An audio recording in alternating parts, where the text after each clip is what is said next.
Hi అండి. ఈరోజైతే మంచి రెసిపీతో మళ్ళీ మీ ముందుకు వచ్చాను. చూస్తేనే మీకు అర్థమవుతుంది కదా. ఇదైతే పీతల కర్రీ. ఈ కర్రీ చాలా బాగుంటుంది.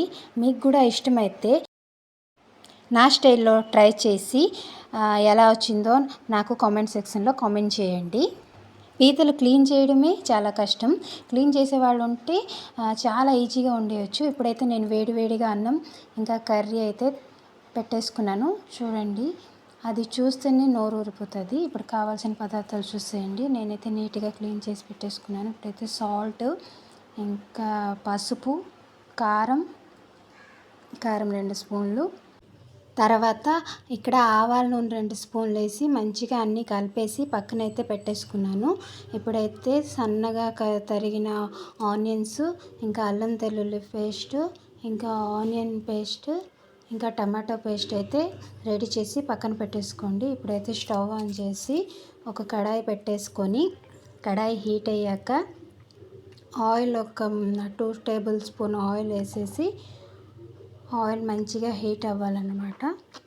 మంచిగా హీట్ అయ్యాక ముందుగా మనం ఏవైతే ఉప్పు కారం అన్నీ వేసి పెట్టేసుకున్నామో వాటిని అయితే ఆయిల్లో మంచిగా ఫ్రై చేసుకోవాలన్నమాట. పీతలు అనేది ఇలాగ ముందుగానే మంచిగా ఆయిల్లో ఫ్రై చేసుకుంటే మంచిగా టేస్టీ బాగుంటుంది. చూడండి, మంచిగా అలా పక్కనే ఉండి హై ఫ్లేమ్లో మంచిగా ఫ్రై చేసేసుకోండి.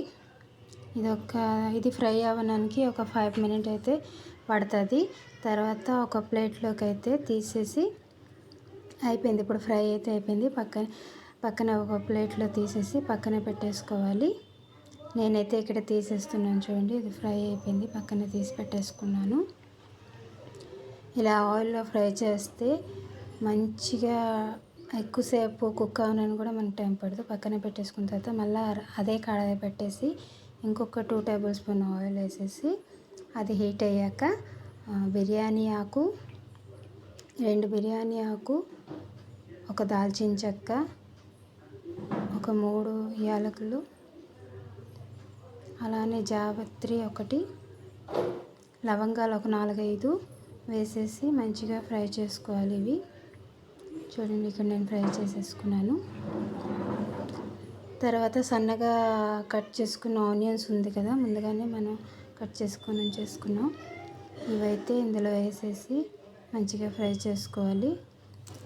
ఇక్కడ నేను 3 పచ్చిమిర్చి వేసాను. ఇవి కూడా వేసి మంచిగా కలిపేసి ఆనియన్ అనేది ఇలాగ 50% కుక్ అయ్యాక ఇక్కడ ముందుగా మనం ఆనియన్ పేస్ట్ రెడీ చేసుకున్నాం కదా, అది ఇంకా 2 టేబుల్ స్పూన్ అల్లం వెల్లుల్లి పేస్ట్ వేసేసి ఇది కూడా పచ్చి వాసన పోయేంత వరకు మంచిగా వేయించుకోవాలి. మసాలా అనేది పచ్చి వాసన లేకుండా ఉంటేనే బాగుంటుంది. చూడండి, ఇక్కడ మంచిగా పచ్చి వాసన లేనంత వరకు ఫ్రై చేసుకున్న తర్వాత నెక్స్ట్ టమాటో ప్యూరీ చేసుకొని ఉంచుకున్నాం కదా, అది కూడా వేసేయండి. ఈ ఆనియన్ పేస్టు, అల్లం వెల్లుల్లి పేస్టు, టమాటో పేస్టు మంచిగా ఫ్రై అయ్యాక ఇప్పుడైతే కారం, ఉప్పు, గరం మసాలా, పసుపు మంచిగా వేసేసి ముందుగానే మనం ఉప్పు, కారం, పసుపు వేసుకున్నాం కదా, చూసుకొని వేసుకోవాలి. ఇక్కడైతే నేను అన్ని 1 టేబుల్ స్పూన్ వేసేసి మంచిగా కలిపేసి ఇవంతా ఫ్రై చేసుకుంటున్నాను.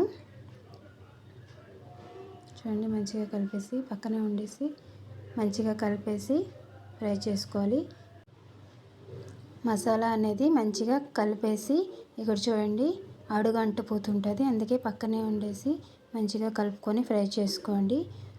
మసాలా అనేది ఫ్రై అయిపోయింది. చూడండి, ఆయిల్ కొద్దిగా పైకి వచ్చాక మనం ముందుగానే ఫ్రై చేసుకున్న ఈ పీతలు అనేది ఇందులో వేసేసి మొత్తం అంతా కలిపేయండి. ఈ కర్రీ చాలా టేస్టీగా కుదురుతుందండి.